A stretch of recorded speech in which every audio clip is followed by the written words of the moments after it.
आणि याबद्दल प्रतिक्रिया जाणून घेण्यासाठी काँग्रेसचे प्रवक्ते अतुल लोंढे आपल्या सोबत आहेत। अतुल लोंढे, तुम्ही बघत आहात की पक्षप्रवेशावरून भाजप आणि शिवसेनेत कशा पद्धतीने कुरबुरी सुरू आहे। विरोधी पक्षाचे नेते म्हणून तुम्ही कसं बघता याकडे? नाही, गँगवॉर सुरू आहे। भ्रष्टाचार यांनीच काढले एक दुसऱ्याचे, आमचं होतं काही नव्हतं, यांनीच दिलं आणि यांनी भ्रष्टाचार एक दुसऱ्याचे काढले म्हणून ते मीडियामध्ये खूप दिसलंही। आता याच्यामध्ये महत्त्वाची गोष्ट अशी आहे की ते सांगतात की जनतेचा आशीर्वाद आहे। तुम्ही शेतकऱ्यांना कर्जमाफीचं बोलले होते, संपूर्ण कर्जमाफी ती केली नाही तरी तुम्हाला आशीर्वाद आहे।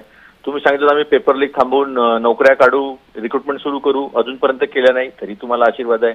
तुम्ही विद्यार्थ्यांवर लाठीकाठा चालवल्या, विद्यार्थ्यांनी आपल्या न्यायासाठी मोर्चे केले तरी तुम्हाला त्यांचा आशीर्वाद आहे। महागाई कमी झाली नाही, तुम्ही खोटं बोलता की महागाई कमी झालेली आहे तरी तुम्हाला लोकांचा आशीर्वाद आहे।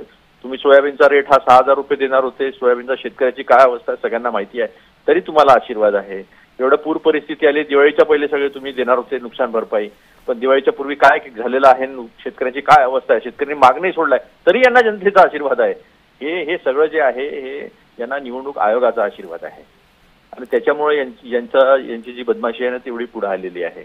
आणि आता हे सगळं दिसत आहे, शिंदे असो, अजितदादा असो किंवा बीजेपी असो फडणवीसांची, ते काय त्यांना जनतेशी काय घेणदेण नाही त्यांना निवडणुकीचा आशीर्वाद मिळाला, वोटचोरी करो, चुनाव जितो, बात खतम। आता आम्ही गेलो होतो सगळे निवडणूक आयोगाकडे आणि निवडणूक आयोगाला सांगितलं त्यातले जे नाव मृत झालेले आहेत ते बाहेर काढा, डबल नाव आहेत ते बाहेर काढा। त्या निवडणूक आयोगाने सांगितलं आम्ही नाही काढत, स्पष्ट सांगितलं।